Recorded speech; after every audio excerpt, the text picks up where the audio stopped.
여기에서 분화가 터지면 화산재가 엄청 쌓인다는 얘기거든요. 이게 도쿄도예요. 도쿄도를 전부 다 덮어버려요. 그러면 뭐 일본은 진짜 완전히 가라앉는 거나 마찬가지예요. 일본 망했다.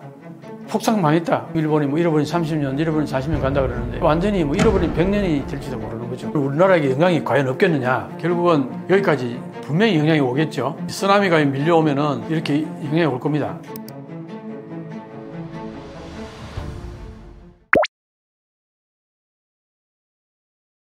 이제 일본 정부로서는 재난 방지 교육 같은 것도 계속 하는 거고, 그리고 아까 얘기했잖아요. 할머니도 거기에 만화 표지에다가 그렇게 날짜를 박아 넣은 이유가 경계심을 가지라고. 그때 안 오면 더 좋겠지만 내 꿈에서 지난번에도 그렇게 예지몽이 왔을 때 일어났지 않느냐. 이번에도 너무나 명확하게 자기 예지몽에 나타났기 때문에 이거는 경계심을 강화시키기 위해서라도 이거는 꼭 필요하겠다 해서 만화책에다가 실었단 말이에요. 그랬는데 이제 그걸로 인해서 근데 사실 일본 국민들은 지진이 많다 보니까 일본 정부 입장에서는 소위 말해 재난 교육 같은 거는 잘 돼 있어요. 오랫동안 역사 속에 일본은 항상 지진이 있으니까. 그러면 지진이 이제 발생했을 때 구체적으로 어떻게 피하고 그 다음에 뭘 준비하고 어디로 피난처를 마련해 놓고 미리 이런 것들은 교육은 잘 되어 있을 거라고요. 그렇긴 한데 이제 예를 들어서 만화책에는 분명히 올해 7월 5일 새벽 4시 18분에 쓰나미가 밀려온다. 터진다. 폭발한다. 그렇게 얘기했단 말이에요. 그러면은 그 시간에 맞춰 미리 예고하면 그날에 예를 들어서 고지대로 가서 잔다든가, 그날은 다른 데 가서 뭐 홋카이도로 가 있다든가 이렇게 하면은 일단은 그날 무슨 일이 있어도 일단 목숨 건질 거 아니야. 그게 이제 이 할머니가 그렇게 예견했기 때문에 가능한 거잖아요. 그러니까 그런 의미에서 보면은 이거는 하나의 그 예지몽으로서는 상당히 의미 있는 얘기인 거죠. 그렇긴 한데 그거는 과학자들이나 일본 정부 입장에서는 그렇게 날짜를 정확히 딱 게시할 수 있는 상황은 아니다. 그게 너무 염려하거나 너무 휘둘리지는 마라. 어디까지나 하나의 참고 사항으로서 그렇게 받아들였으면 좋겠다. 일본 정부는 그렇게 얘기하죠. 지질학자들도 그렇게 얘기하고 그렇게 지금 흘러가고 있는데 이 그래프를 한번 보면은 이 그래프는 이제 이게 후지산이잖아요. 그죠? 후지산이 분출했을 경우에 사실은 지금 후지산이 분출한 게 100년이 넘었다 그래요. 그러면 이제 이게 100년 주기로 터지는데 지금 주기보다 조금 더 벌써 터졌어야 되는데 아직도 안 터지고 있다는 것은 이게 응축된 에너지가 더 많아진다는 거예요. 그래서 이번에 폭발하면 지난번 폭발보다 훨씬 더 강력할 거다 이런 얘기를 하는 거예요. 그래서 한번 보세요. 여기에서 분화가 터지면 이 색깔이 화산재가 엄청 쌓인다는 얘기거든요. 이게 30cm 짙게 회색으로 보이는 거 이거 이 부분이 30cm고 좀 옅은 데가 8cm고 더 옅은 데 1cm 아주 희미한 회색에는 0.01에서 1cm 정도. 이게 여기 보세요. 이게 도쿄도예요. 도쿄도를 전부 다 덮어버려요. 찌바현하고 여기가 가나가와현이거든요. 여기가. 그러니까 넓은 지역을 화산재가 다 덮어버린다는 거예요. 특히 이게 가나가와현은 완전히 초토화되고 도쿄도 일부 지역은 완전히 뭐 30cm 쌓여버리면요. 아예 차도 못 다니고 아무것도 정전 다 되고 뭐 거기 사람 못 사는 거죠. 그래서 그 이때 분화되는 그 분출되는 화산재가 도쿄돔을 그 가득 채우는 한 350개 정도 가득 채우는 양이라는 거예요. 어마어마하죠. 그걸 이제 만약에 화산이 터져가지고 이게 이렇게 다 깔려버리면은 저거 복구하는데 진짜 예산도 많이 들 테고 에너지 엄청나게 들 거예요. 그리고 기능 마비됐던 거 그거 어떻게 다 복구하는데 엄청난 이제 시간과 에너지와 자금이 들 거라고요. 그렇게 보면은 지금 일본에서는 이 거대 지진이 한번 왔을 때 난카이 트레프트에서 거대 지진이 온다 그러면 후지산도 터질 가능성이 상당히 높다. 그러면 뭐 일본은 진짜 완전히 가라앉는 거나 마찬가지예요. 일본 망했다. 폭삭 망했다. 뭐 그 얘기가 하나도 틀린 얘기가 아니죠. 그러니까 3분의 1 정도가 뭐 잠긴다 그런 얘기도 있고 그런데 이제 이런 건 있어요. 여기에서도 이제 지질학자들이 아까 32만 명 정도 죽는다 그랬잖아요. 근데 일본 인구가 1억 2,500만 정도 돼요. 1억 2,500만 중에 죽는 사람이 32만 정도면은 대부분 산다는 거잖아요. 인명은 사실 그렇게까지 크게 그건 아니라고 볼 수 있어요. 물론 동일본 대지진 때 2만 명 가까이 죽었는 것에도 상당한 쇼크였는데 지난번에 고베 대지진 때도 한 6천 명 넘게 죽었죠. 그렇긴 했는데 거기에 비하면 32만 명 엄청난 인원인데 그렇지만 일본 전체 인구가 1억 2,500만 정도 되니까 비율로 따지면 퍼센트로 따지면 정말 그렇게 얼마 높지 않다고 볼 수 있으니까 인명은 그렇게 큰 피해는 아닌데 경제적으로 완전히 초토화된다는 거예요. 인프라 같은 게 전부 다 망가지고. 그래서 그렇지 않아도 지금 일본이 뭐 잃어버린 30년, 잃어버린 40년 간다 그러는데 이제 완전히 뭐 잃어버린 100년이 될지도 모르는 거죠. 자, 그렇긴 한데 이런 게 있어요. 우리 IMF 겪고 나서 나라 망했다 그랬죠. IMF 왔을 때. 뭐 나라 망했다 그랬는데 어떻게 됐어요? 2년 만에 어느 정도 복구가 되고 그 뒤로 오히려 더 경제적으로 부흥을 하게 됐다고. 그건 뭘 말하느냐니까 사실 어떤 면에 있어서는 파괴는 건설의 아버지라는 얘기가 있어요. 일본 사회에서 어떻게 보면은 인프라라든가 여러 가지 사회 구조라든가 이런 것들이 이미 노후된 게 많아요. 사실은 소위 말하는 상수도라든가 하수도라든가 이런 것들이 옛날에 벌써 5, 60년 전에 전부 다 깔렸던 것들이란 말이에요. 이게 되게 노후돼가지고 이거 뒤집어엎어서 다 새롭게 해야 되는데 그런 것들이 지금 다 사회 인프라가 노후화되는 이런 게 많단 말이에요. 근데 그걸 한꺼번에 어떻게 하기가 참 힘들어요. 근데 만약에 이번에 이걸로 인해서 한꺼번에 막 전부 다 파괴돼 버린다 치자. 그럼 어떻게? 처음부터 새롭게 완전히 다시 깔아야 될 거 아니에요. 그렇게 되면은 어떤 의미에서는 오히려 더 전부 다 새롭게 개조를 하고 새롭게 스타트할 수 있는 우리 IMF 때 완전히 다 썰어버리는 것 때문에 새롭게 심은 그 인프라들이 굉장히 뭐랄까 미래지향적이고 새롭게 심은 인프라들이란 말이에요. 그러니까 과거의 것들은 얽히고 설켜가지고 쉽게 건물들 쓸만한데 딱 썰어버리고 새로 짓기가 애매하잖아, 그죠? 근데 이게 막 어떤 일을 해서 건물이 어느 정도 붕괴가 됐다, 아니 금이 갔다, 도저히 사용하기가 어렵다. 그러면 밀어버리고 새롭게 짓잖아, 어쩔 수 없이. 그러면 이제 결과론적으로는 완전히 새 건물이잖아요. 그런 맥락에서 보면은 한국도 옛날에 IMF 때 이후에 그렇게 해서 발전했듯이 일본도 이걸로 인해 가지고 순간적으로는 팍 지마가 있긴 있지만 분명히 그렇긴 하지만 어떤 의미에서는 또 새롭게 스타트할 수 있는 부분도 있지 않느냐. 그래서 아까 할머니 분이 만화 그랬던 그 할머니가 하는 얘기가 자기가 그 꿈을 꾸면서 보니까 그렇게 엄청난 피해를 입었는데 그 뒤의 상황이 상당히 고무적이더라는 거예요. 일본 국민, 살아남은 일본 국민들이 모두 다 일심 단결 해가지고 새롭게 뭔가를 하는데 지금까지 일본은 어떤 의미에서는 이게 단결심이 굉장히 없어요. 왜 그러냐니까 우리는 오랫동안 이게 중앙집권 체제였잖아요. 그죠? 나라님이 전부 다 관리를 다 파견하고 중앙집권이었단 말이에요. 그러니까 항상 우리는 하나의 중앙집권되는 그게 있었단 말이에요. 그런데 일본은 봉건제였잖아요. 봉건제라는 거는 지방자치제가 지금 발달했는 것과 마찬가지로 과거에는 그 지역의 영주들이 다 최고의 힘을 쓰는 그리고 그게 이제 쇼군이라고 있어가지고 쇼군한테 조공을 바치는 형식으로 하면서 사실은 자기가 그 지역에서는 자기가 제일 그랬잖아요. 자율성이 굉장히 강했단 말이에요. 그러니까 중앙 집권화가 안 됐다고. 그랬는데 그러다 보니까 단결이 잘 안 돼요. 일본 전체가 하나로서. 그랬는데 그래서 일본 사회학자들이 그런 얘기 많이 해요. 일본도 한번 대재난을 한번 당하거나 어떤 외부로부터 침략을 당해가지고 한번 민족으로서 엄청난 고난을 당하거나 그런 어떤 그 역사적인 그런 하나의 사실이 있어야지 일본 국민들이 단결할 수 있는데 그 운명 공동체라는 의식이 생성될 수 있는데 일본에 그런 게 없었다는 거예요. 내부로도 침략받은 적이 한 번도 없었고 항상 내부끼리 싸움이 있었지. 그러니까 이제 내부가 단결이 잘 안 된다는 거예요. 그런 의미에서는 이번 이 지진으로 인해서 일본에 엄청난 재난이 닥친 거 아니에요. 그럼 일본 국민들 입장에서는 이걸 어떻게든 극복해야 되겠다는 그런 어떤 의지가 생긴다는 거예요. 그래서 살아남은 그 일본인들이 일심동체로 협심 단결해가지고 뭔가 새롭게 일본을 갖고 나가려고 하는 그런 의지가 샘솟는다. 그런 의미에서는 불행 중 다행으로 긍정적인 측면이 있다. 이렇게 이제 만화책에 썼다는 거예요. 그러니까 일본에게 있어서는 엄청난 하나의 그 역사적인 경험이 되긴 하겠지만, 어쨌든 이걸로 인해서 뭐 일본이 완전히 지구상에서 사라지거나 완전히 망해버리거나 뭐 그런 건 아니다. 이런 얘기죠. 방금 이 그림들 다 그리면서 설명했던 분이 이분이에요.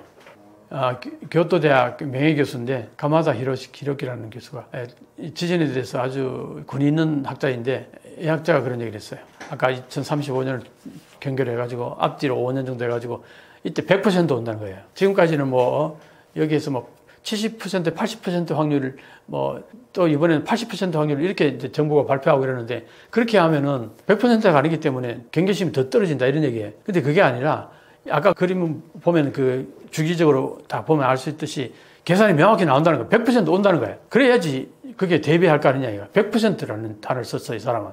다만 스팸이 좀 이렇게 설정이 되는 거죠. 2035년 앞뒤로 5년 해가지고 10년 그 사이에 100% 온다 이렇게. 그 100%를 얘기해야 일본 국민들이 와닿는다는 얘기죠. 그런 의미에서 이 사람이 그 얘기를 강력하게 주장을 했어요. 그러니까 이제 일본에서 바로 옆 나라에서 이렇게 거대한 지진이 발생해서 일본이 거의 막 그 폭삭 망할 정도로 이렇게 엄청난 재난이 발생했는데 바로 옆에 있는, 물론 뭐 바다를 끼고 옆에 떨어지긴 하지만 바로 옆에 있는 우리나라에게 영향이 과연 없겠느냐.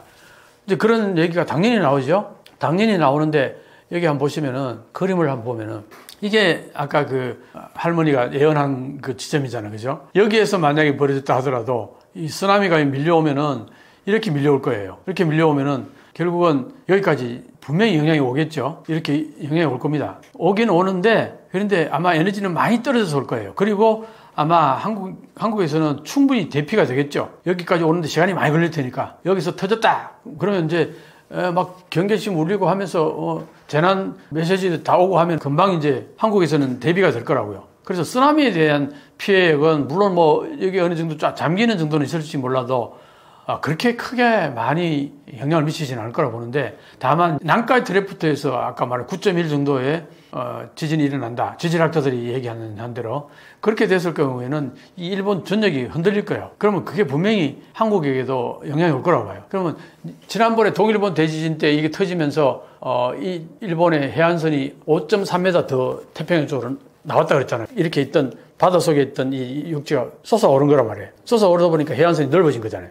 그런 맥락에서 이때도 분명히 그렇게 퍼질 텐데, 이제 이게 흔들림이 분명히 한국 한반도에서 어느 정도 전달이 될 거라고 봐요. 그렇긴 하지만 이게 워낙 거리가 멀고 또 바다를 한 번 더 끼고 있고, 그래서 이게 직접적으로 전달되지는 않을 거라고 봅니다. 다만 그 전에 우리 경주에서도 한 5점 얼마인가 지진이 왔었잖아요. 그죠? 그걸로 보면은 그때도 분명히 일본의 지진하고 영향이 있었을 거라고 나는 보거든요. 그렇게 본다면은 한 5.0 뭐 5에서 6 정도의 어느 지역에서는 지진이 올 수도 있지 않겠나.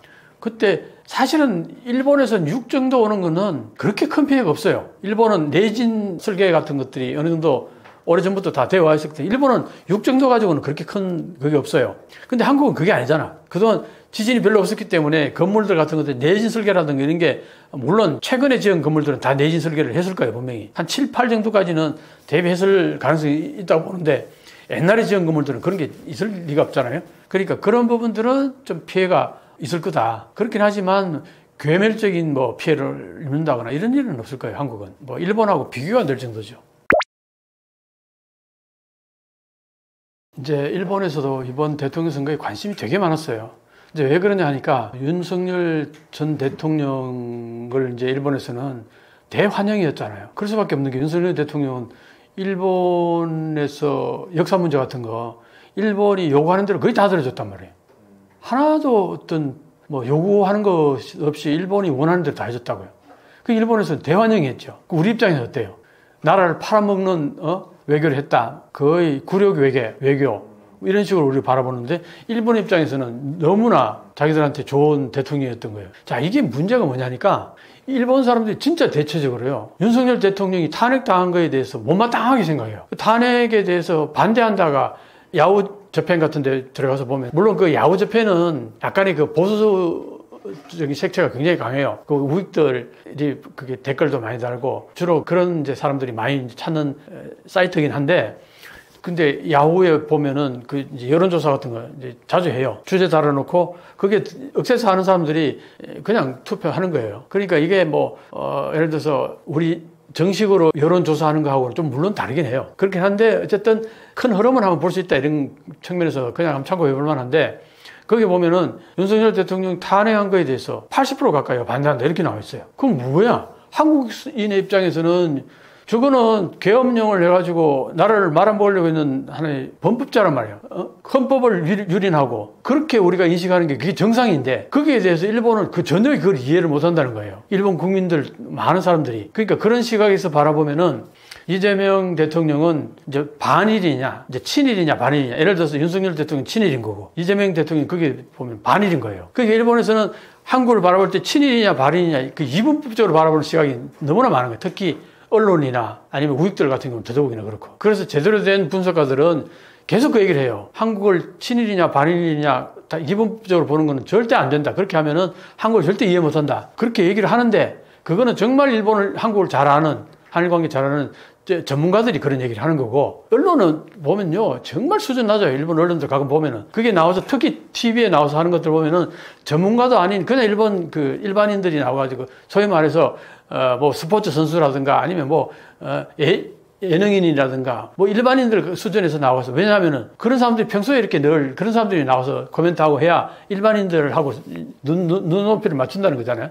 그렇다고 본다면은 한일 관계 같은 경우에는 굉장히 전문적인 영역이기 때문에 정말 전문가들을 패널로 이렇게 앉혀놓고 정말 심도 있게 디스커션하고 이런 거는 좋아요. 그럼 거기에서 제대로 된 분석이 나오고 이렇게 할 텐데, 대부분이 일본 TV 프로그램을 보면은 그런데 나와서 하는 게 무슨 가십거리 다루듯이 하는 경우들 많고, 아니면은 전문가를 초청한다 해도 보면은 맨날 한국에 대해서 비판적인 시각하는 이상한 그 전문가들 있죠. 혐한에 가까운 전문가들. 그런 사람들은 주로 앉혀놓고 이제 얘기를 하다 보니까 항상 그렇게 삐딱하게 보는 거야, 한국을. 내가 그런 걸 너무나 많이 봐요. 그래서 내가 한일역전이라는 책을 쓰게 된 하나의 큰 동기가 됐지만, 그래서 일본의 진짜 그 TV나 보면 수준이 너무나 낮아요. 한국을 바라보는 그 분석적인 시각이나. 내가 얘기하지만 분명히 전문가들은 그렇지 않다는 거예요. 일본의 동경대, 예를 들어서 한반도 전문가, 조선 전문가, 이런 사람들이 쓰는 글 보면은 명확히 얘기를 해요.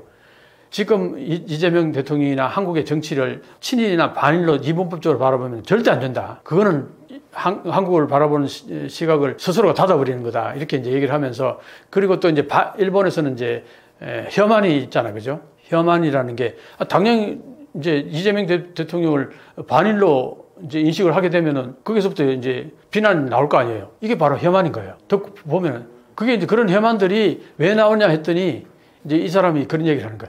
혐한은 무지에서 나오는 거다. 왜냐? 아니, 한국에서 반일이라는 것은 근거가 있다는 거죠. 왜? 일본의 역사 문제에 대해서 반성을 안 하고, 그리고 친일파들의 문제 같은 게 있고, 우리는 친일파라는 건 옛날에 우리 일제시대 때 거기 부역했던 사람들 친일파라고 우리 얘기하잖아요. 그죠? 근데 그 친일파는 일본 사람들 입장에서 보면 굉장히 이게 자기들에게는 좋은 거거든. 그러니까 여기에다 포커스를 맞추고 이렇게 반응하지 않는 나머지 사람들은 좀 반일로 보는 거예요. 그게 말이 되냐고, 이게. 그래서 이제 그 전문가가 하는 얘기가, 한국의 반일, 일본에서 말하는 한국의 반일은 어느 정도 근거가 있다 이거야. 왜? 일제 36년 그 불법적인 점거, 우리는 불법적인 점거라고 분명히 얘기하잖아요.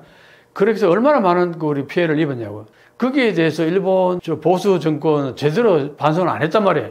거기에 대해서 비판하는 게 그게 어떻게 반일이냐. 그거는 지극히 나름대로 근거가 있고 당연한 거 아니냐. 그렇게 일본의 전문가들이 분석을 한단 말이에요. 그런데 대부분의 한국의 식민지라든가 한국의 역사라든가 이런 것들을 제대로 잘 모르는 사람들이 그냥 한국의 어떤 반응들을 보고 일본에 조금 뭐 비판적 얘기하면 이건 반일이라는 식으로 이렇게 하는 것 자체가 사실은 그게 대다수예요. 그래서 보니까 이제 일본 특히 자민당의 보수 정치가들은 거의 보면은 윤석열 대통령을 정상적으로 보는 거예요. 자기들에게 아주 잘 맞는. 그런데 우리 한국인의 입장에서 어때요? 범법자이고 내란 수괴고 그 다음에 헌법재판소에서 탄핵을 당한 사람이고 이제 범죄자잖아요. 그걸 어떻게 일본은 그 사람들을 정상으로 보고 자기들에게 잘한 친일파를 보고 거기에 반대되는 이재명 대표라든가 거기에 지지했던 한국인들을 반일로 본다. 이게 말이 되냐고. 이런 인식을 갖고 있다는 거예요, 대부분이. 그래서 이제 그래도 한국을 좀 이제 아는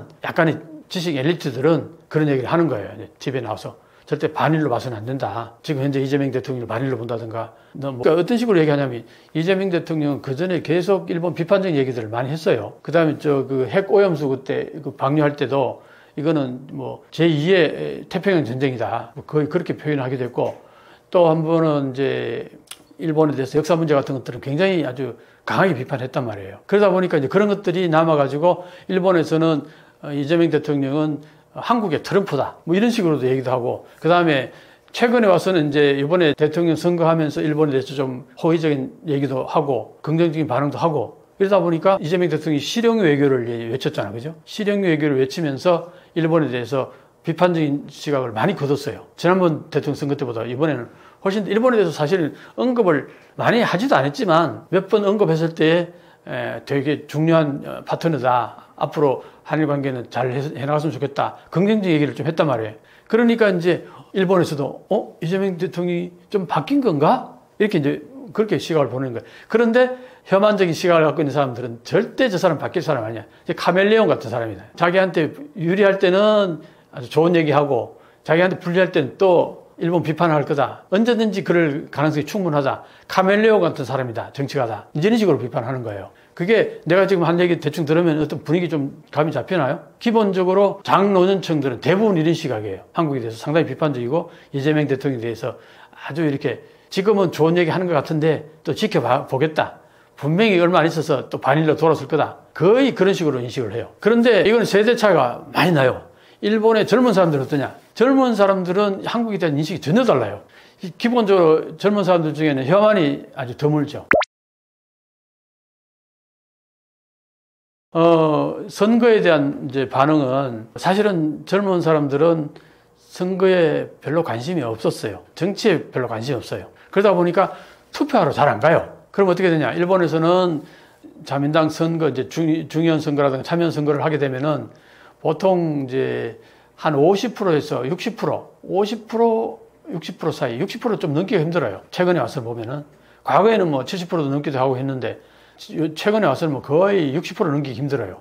자, 그렇다면 어떻게 되느냐? 자민당을 지지하는 세력이 한 25%에서 30% 정도 된다고요. 이건 완전히 콘크리트 지지층이에요. 이 사람들이 대체로 중장년층이 많은 거죠. 특히 남자들이. 그리고 이 사람들은 대부분 다 선거 때는 거의 선거에 투표하러 가요. 그러면 어떻게 되느냐? 기본적으로 자민당 정치가들에게 투표하는 25%에서 30%는 기본적으로 깔고 간다는 얘기잖아요. 근데 50% 좀 넘는 전체 투표율이 나온다 그러면 어떻게 될 것 같아요? 그 나머지 전부 다 야당을 찍는다 해도 야당으로 넘어가기 힘들잖아요. 퍼센트로 보면은.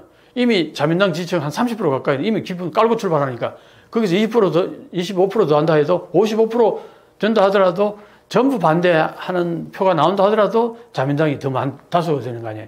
그러니까 구조적으로 보면은 선거에서 만약에 투표율이 한 50%에서 60% 사이 정도면 거의 자민당이 다수당이 되는 거예요. 그래서 이제 최근에 보면은 일본에서도 이제 여러 가지 서민들의 삶이 팍팍해지고 하니까 투표하러 가자. 투표해서 자민당을 반드시 혼내주자. 이런 데모도 나오기도 하고 사회적 분위기가 많이 바뀌었어요. 그만큼 이제 현재 일본의 서민들의 삶이 팍팍하다는 거죠. 그리고 이제 젊은 사람들에게도 그런 이제 얘기가 특히 이제 유튜브 쪽에서 그런 얘기들을 많이 해요. 젊은 사람들 지금 일본은 보면은 그 노년층들이 선거에도 작용을 많이 하고 그리고 대부분이 보면은 노년층이 아직도 중심이 돼 있단 말이에요. 자민당 정치가들 보면 60, 70대가 중심이 다 돼 있고 그러니까 정책들이 대부분 보면은 중장년층을 복지를 더 잘해주는 이런 정책들이 대부분이란 말이에요. 그러니까 이제 젊은이들이 불만이 있을 거 아니에요, 당연히. 왜 너희들이 투표 안 가느냐? 투표 안 가니까 그런 결과가 나오는 거 아니냐? 그래서 앞으로 투표를 가지. 이번에 6일, 7일 정도 아마 7월 초에 아마 참여연 선거가 있을 거예요. 그러면 이제 이번에 가서 자민당 혼내주자 이런 이제 데모도 막 전국적으로 번져나가고 이런 게 있다고요. 그래서 이제 분명히 선거에 그 세대차가 분명히 나는데 젊은 세대들은 사실은 일본에도 젊은 세대가 아베 총리 때는요, 아베가 울트라 우익이었다고 이제 한국에서는 보는데 정말 우익적인 인사였단 말이죠. 그랬는데 의외로 20대, 10대, 20대들이 아베 총리 지지자들이 굉장히 많았어요. 그래서 어떻게 일본의 젊은이들이 보수적이냐 이렇게 이제 분석이 되고 있는데, 근데 이제 아베 총리가 죽고 나서 일본 자민당에서도 여러 가지 변화가 생겼고, 이번에 이시바 시게루 총리는 자민당 내에서도 상당히 진보 내지는 좌파에 가까우거든요. 이제 이 사람이 지금 총리를 하고 있잖아요, 그죠? 그러니까 어쨌든 일본에 여러 가지 변화가 지금 발생하고 있는 건데 앞으로 선거가 어떻게 될지는 한번 지켜봐야겠죠. 지금 아까 얘기했듯이 이제 이시바 시게루 총리는 자민당 내에서는 상당히 진보적인 생각을 가지고 있었고, 어떤 의미에서는 한국의 국민의힘 당의 유승민 전 의원 알죠? 한국 사람들 대충 유승민 전 의원 알 거예요. 그 이시바 시게루 총리가 자민당 내에서는 그런 위치였어요. 그러니까 자민당의 소위 말하는 보수 정치가들, 아베를 지지했던 모든 정치가들은 이시바 시게루를 그 국민의힘 국회의원들이 유승민 전 의원을 바라보던 시각으로 바라봤다니까요. 근데 지금 유승민 의원은 한국에서는 뭔가 대통령이 되거나 국민의힘에서 뭔가 당대표가 되거나 이럴 가능성이 별로 없는데, 일본에서는 정말 가능성이 거의 없다고 했던 이시바 시게루 총리가 된 거예요. 내가 여러 번 그 인터뷰도 하고 했는데 언론의 분석가들이나 제대로 된 정치 그 분석가들은 이시바 시게루가 총리 될 일은 절대 없다고 그랬어요. 그런데 지난번에 중의원 선거 때에 자민당이 참패를 한 다음에 결국은 이제 총리가 바뀌면서 중의원 선거를 앞두고 그때 기시다 총리가 3년을 지나고 더 연장을 하려고 그럴 때에 기시다 총리를 간판으로 해서는 중의원 선거에서 절대 우리가 이길 수 없다. 그래가지고 바꾸자 해서 이제 그때 나온 게 이시바 시게루 총리가 된 거예요. 그러니까 이시바 시게루 입장에서는 그러니까 일본의 지금 정치 지형을 보면은 과거에 자민당에서 쭉 총리를 해왔던 사람하고 전혀 다른 성격을 가진 사람이 이시바 시게루 총리 된 거예요. 그러니까 이 사람이 지금 이번에 이재명 대통령 당선에 대해서 한글로 이렇게 축하 메시지를 보내온 거 아니에요. 이게 어떤 의미에서는 일본에서는 좀 특별한 케이스라고 볼 수 있는 거죠. 한국 입장에서 보면은 한국으로 바로 축하 인사를 보내왔다. 일본 총리가. 그래서 어떻게 보면은 일본의 정치가 한국에 상당히 호의를 갖고 있네. 현재 정권은 그럴 수도 있어요. 이시바 시게루 총리는 어떤 얘기까지 했냐면은 자기도 어쨌든 일본 자민당 내에서 보면은 약간 진보에 가깝고 중도 좌파일 수가 있어요. 이시바 시게루가. 그런 의미에서 이재명 대통령도 한국에서 중도 좌파에 가까우니까 내하고는 잘 맞을 거다 이런 얘기를 했어요. 그런 얘기까지 이제 했으니까 사실은 자민당에서 지금 이시바 시게루가 계속 승리를 하는 한 어느 정도 약간은 좀 기대를 해볼 만해요. 이재명 대통령하고 뭔가 앞으로 잘 해나가자 해서 사실은 이시바 시게루는 역사 문제에 대해서도 상당히 좀 진보적인 생각을 갖고 있어요. 그게 물론 이제 자민당 내에 보수 그 소위 말하는 자민당 국회의원들 때문에 이시바 시게루가 자기가 생각하는 대로 역사 문제를 그대로 얘기했다가는 자민당 내에서 흔들릴 가능성이 있으니까 좀 보수적인 색깔을 가지고 얘기할 수는 있겠지만 본질적으로는 이시바 시게루 총리가 한국의 역사 문제에 대해서 상당히 진보적인 생각을 갖고 있어요. 그래서 이제 그게 만약에 자기 색깔을 그대로 이제 발현해서 이재명 대통령하고 그렇게 대화가 되고 역사 문제 같은 것들도 그렇게 헤쳐나갈 수 있다 그러면은 상당히 긍정적이라고 보는 거죠. 내가 한일역전이라는 책을 썼죠. 그 한일역전에서 하는 얘기가 지금 웬간한 게 어떤 통계치라 뭐 이런 것들 업적들을 보면은 한국이 일본을 넘어서고 있다 이런 얘기를 내가 해온 게 한일역전이라는 개념이라거든. 그랬는데 이제 이게 하나씩 진짜 현실적으로 나타나고 있는 거죠. 근데 그동안 내가 줄기차게 해왔던 게 한국이 일본보다 앞서는 게 뭐냐면 한국은 디지털화가 잘 됐다. 일본은 아날로그에서 멈춰있는 사회인데 디지털화가 잘 됐다. 일본이 이 발전을 못하는 게 이 아날로그 사회 때문에 발전을 못하는 거예요. 전 세계가 디지털화하고 탈바꿈하고 특히 미국이 디지털의 선두주자로 나서고 있기 때문에 미국의 그 모든 그 성장은 대부분 보면 디지털 기업들이 가팜이라는 거기서 엄청난 에너지를 발휘하잖아요. 한국도 마찬가지예요. 디지털화 되면서 가전제품들 전부 석권했죠. 일본이 가전제품들이 디지털화에 넣어지면서 한국의 디지털화에 따라오지 못하면서 한국 가전제품이 전부 다 압도적으로 일본을 능가해버리고 그래서 일본 다 망해버린 거예요. 그 다음에 반도체도 그래요. 반도체도 우리가 디지털하고 여러 가지 연계가 되는 부분들이 있으니까 한국이 디지털화되면서 이 반도체 같은 것들도 잘 됐고 그래서 어떻게 보면은 어쨌든 한국이 여러 가지로 일본보다 앞서가는 부분이 많은데 여기에다가 최근에 무기 이게 엄청난 일을 발휘하고 있잖아요. 그동안은 우리는 왜 무기 생산이 계속 이어져 왔냐 하면은 북한 때문에 그렇게 해온 거 아니에요. 우리가 쓰기 위해 가지고 우리는 그래서 무기 공장이라든지 이런 것들이 항상 계속 돌아가 있었고 그 계속 이제 생산이 되고 있었잖아요. 그런데 전 세계가 어떻게 됐냐면 냉전이 해소되면서 유럽에서도 독일이나 프랑스도 그 무기 생산하는 공장들이 거의 다 평화로운 세계가 되면서 거의 다 축소가 되거나 뭐 공장이 멈추거나 딴 걸로 바뀌거나 대부분 그렇게 된 거예요. 그리고 소위 말해서 방위비도 독일만 해도 1% 조금 넘거나 전부 그렇게 됐어요. 그러다 보니까 이게 무기를 제대로 생산한 나라가 거의 한국이 유일하게 된 거예요. 그랬는데 세상에 이제 지금 이 시대에 무슨 전쟁이 일어나겠냐 다들 그랬잖아요.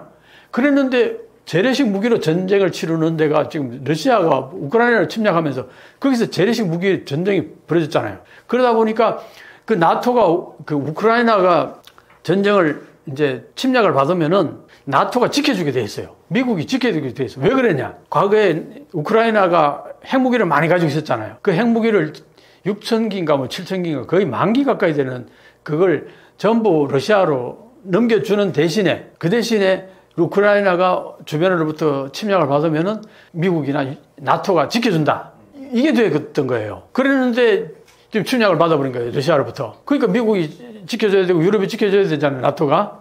근데 나토가 지켜주려니까 무기를 막 제공해야 될 거 아니에요. 그러다 보니까 이제 나토가 생산하는 무기는 별로 없는데 그 가지고 있던 무기를 전부 우크라이나한테 다 제공해 준 거예요. 그러면 어떻게 해요? 자기들 무기 생산해야 될 거 아니에요. 근데 그게 별로 없는 거예요. 그러니까 유럽에서 물론 독일이나 프랑스는 자기가 무기 생산하는 게 있으니까 앞으로 자기들 공장을 더 키워서 생산하게 되는데 그렇지 않은 국가들 폴란드라든가 루마니아라든가 아니면 뭐 스웨덴이라든가 이런 나라들도 무기를 사야 될 거 아니에요. 근데 나토 소위 말 독일이나 프랑스로부터 무기를 사려고 했는데 이게 주문해놓으면 5년, 10년 걸리는 거야. 근데 한국에다 딱 주문하니까 1년도 안 돼서 뭐 6개월 만에 무기가 오고 성능도 좋고 가격도 싸고 이러니까 이제 뒤집어진 거죠. 유럽에서 전 세계에서 한국 무기를 곳곳에서 사기 시작한 거죠. 특히 K9 같은 거. 이거는 뭐 전 세계 뭐 50% 그 K9 완전히 자주포는 완전히 석권해버린 거죠. 근데 지금 그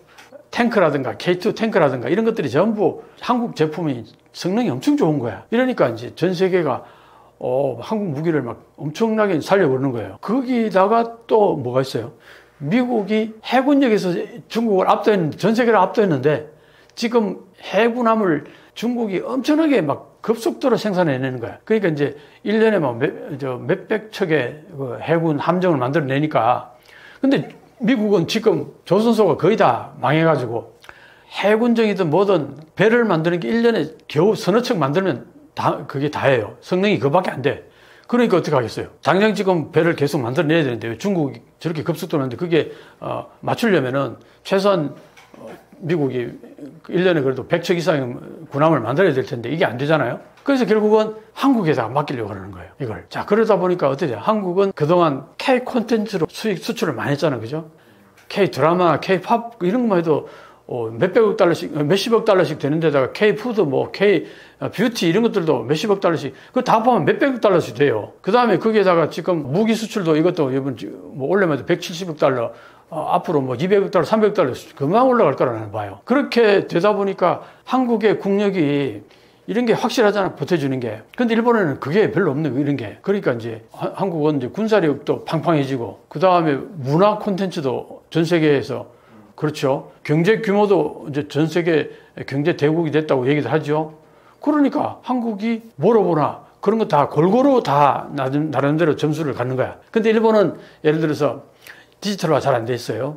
그 다음에 방위 산업 같은 것들도 한국에 비교가 안 될 정도로 열악하단 말이에요. 이런 것들을 점수로 이제 일본이 잘 나가는 부분도 있겠지만 평균적으로 보면 점수가 팍팍팍 꺼지는 데가 많은 거야. 그러니까 한국이 지금 6위로까지 올라온 건데 일본은 8위잖아. 이런 일들이 이제 벌어지는 거죠. 그 앞으로는 더 떨어질 거라 봐요, 나는. 예를 들면 이거 하나만 얘기할게요.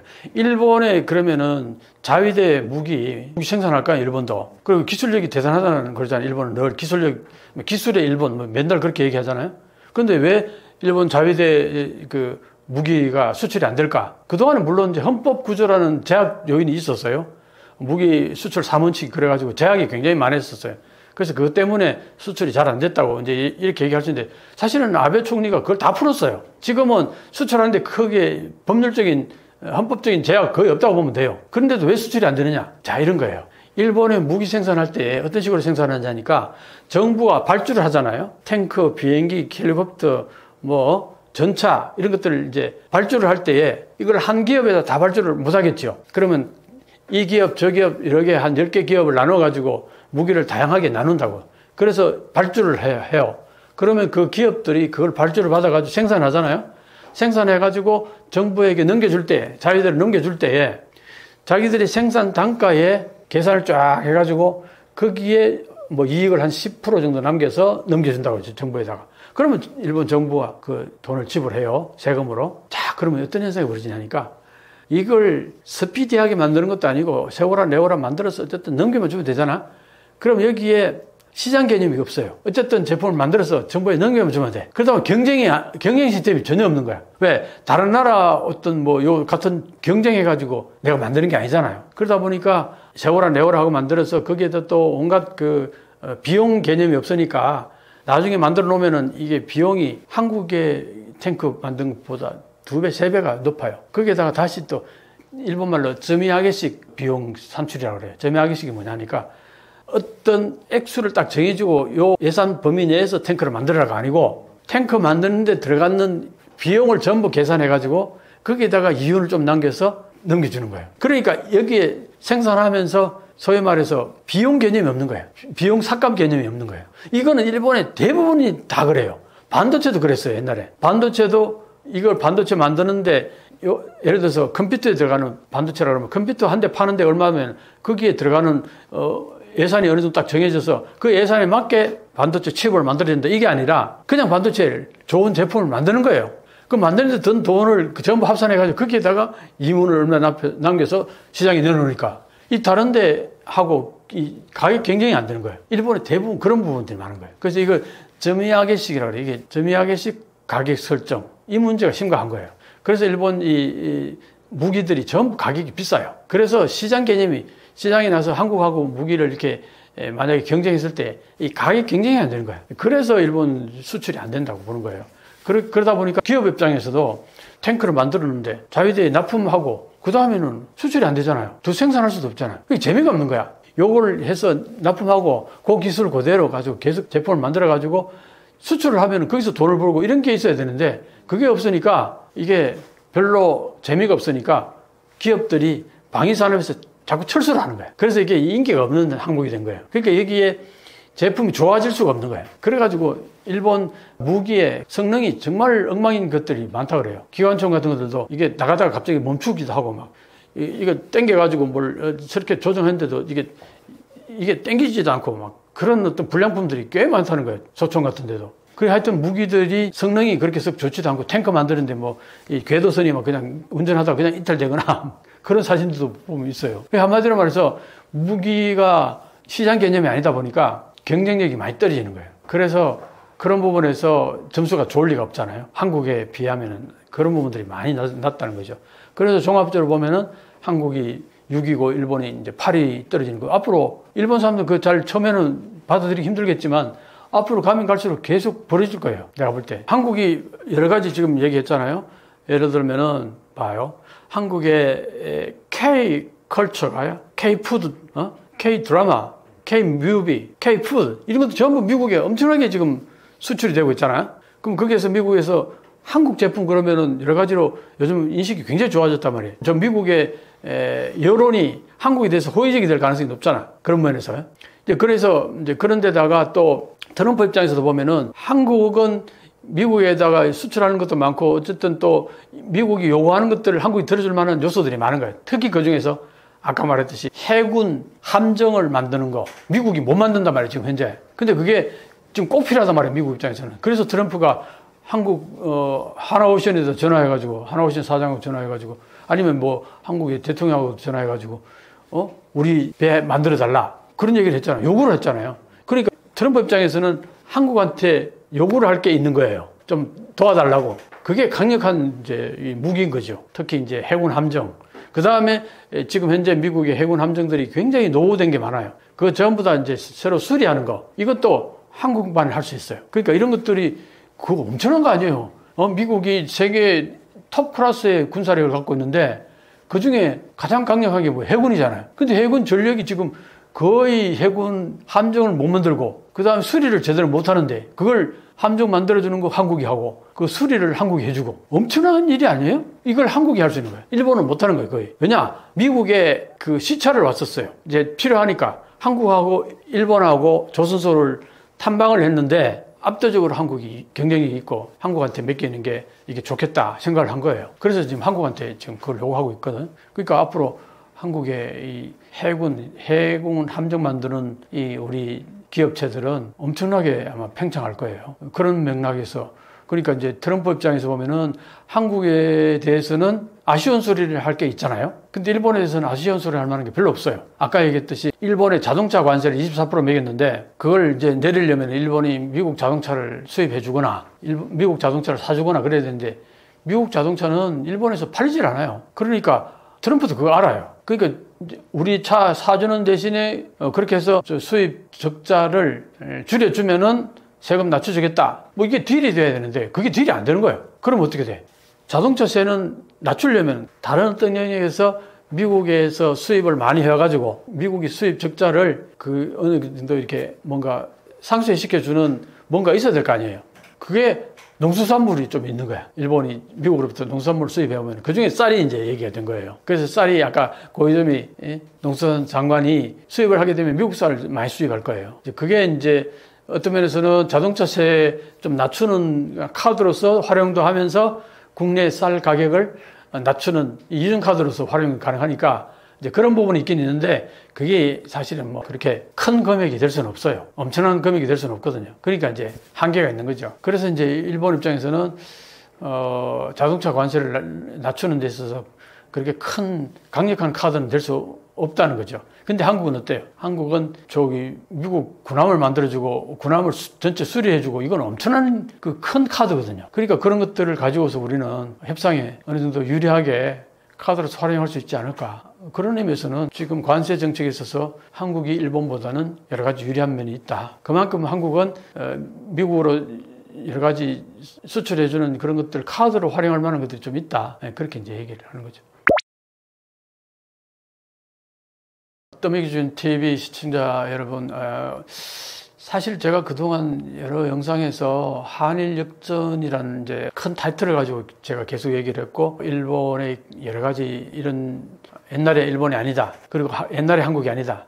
그래서 지금 현재 여러 가지로 힘의 균형에서 변화가 있기 때문에 내가 한일 역전을 얘기할 때는 한국이 일본 한편만 가면 작아지는 그런 모습은 이제 졸업할 때가 된 게 아니냐. 그게 내 취지였는데 지금 오늘 이제 이제 했듯이 여러 가지를 보면은 한국이 앞으로 약진할 일만 남았고 일본은 여러 가지로 뭐 지질 문제라든가 다양하게 정말 어려운 문제만 쌓여있다고 보거든요. 그런 의미에서 보면은 한일 역전은 상당히 시기가 당겨질 가능성이 높고 그런 의미에서 지금까지 이제 뭐 제가 이런 얘기를 하게 되면은 일본에 좀 안 좋은 얘기를 하게 되면 비판적인 얘기를 하게 되면 한국도 마찬가지다 아니면 한국이 더 심하다 뭐 이런 이제 인식을 댓글에 좀 그런 것들을 이제 보였는데 지금 앞으로는 내가 볼 때 확실하게 한일 역전이 이제 지속될 거고 그런 의미에서는 우리 앞으로 이제 한일 관계 속에는 이 힘의 역학 관계가 굉장히 중요하거든요. 그런 의미에서 제가 하는 영상들은 다 그런 큰 흐름 속에서 구체적인 얘기들 하는 거니까 그런 부분들을 곰곰이 새겨보시면서 제 영상을 보시면 좋을 것 같습니다. 그리고 떠미기준 TV 구독과 좋아요 눌러주시면 감사하겠습니다. 또 뵙겠습니다.